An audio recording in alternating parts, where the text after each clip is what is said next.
Charvaka believed that any type of priesthood was useless. He also didn't believe in sacred texts. He rejected sacred texts. In a world dominated by suffering and killing, stealing and dying, it's difficult to perceive any meaning in the world. So one can understand why certain views of Charvaka might appeal to some people. So for Charvaka, there was no underlying ethical logic in the world. Things simply happen. Things and events for Charvaka are perceived through all our senses, such as like hearing, touch, smell, sight, sound. And because we can't touch the gods, we don't hear them, we can't taste them and see them, and we can't taste them or see them or spirits or anything like them. For Charvaka, they likely don't exist. So everything that exists for Charvaka was created from natural elements such as earth, fire, water, and wind. These elements are constantly changing. Everything that exists can be perceived.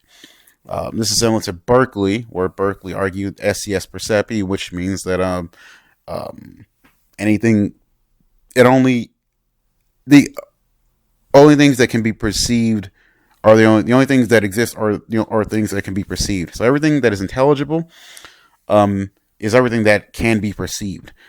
So according to Charvaka, we should reject anything that goes against this view. We should reject anything that opposes it. So for Charvaka, human beings possess passions, desires, and anything that is natural. So for Charvaka, humans possess passions and desires, and these things are what drive us. And for Charvaka, it is natural to seek pleasure and avoid pain. So there we see some utilitarianism also in this view. So knowledge is not based on inferences that are not related to the facts of pleasure, pain, and the body. So for Charvaka, the soul is a part of the body because the soul is material. So, like we said, according to Charvaka, everything that exists is material. So everything is material. The soul is material. The soul is part of the body. So this philosophy is very similar to that of Hobbes. And Charvaka said that all knowledge is known and understood and perceived through the senses. And again, any inferences or any logic that is apart from like pleasure, pain, and the body goes against Charvaka's view.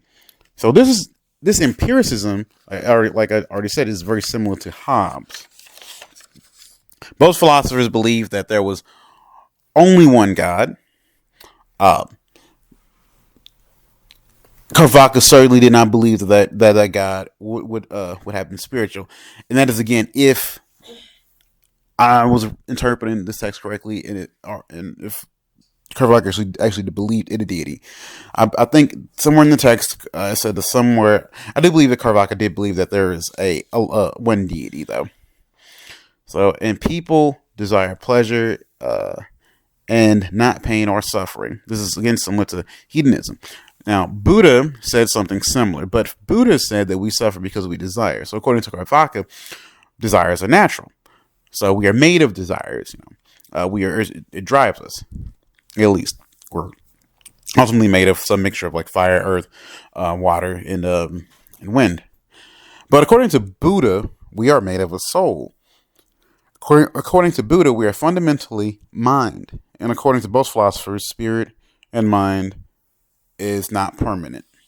The spirit and the mind are not permanent.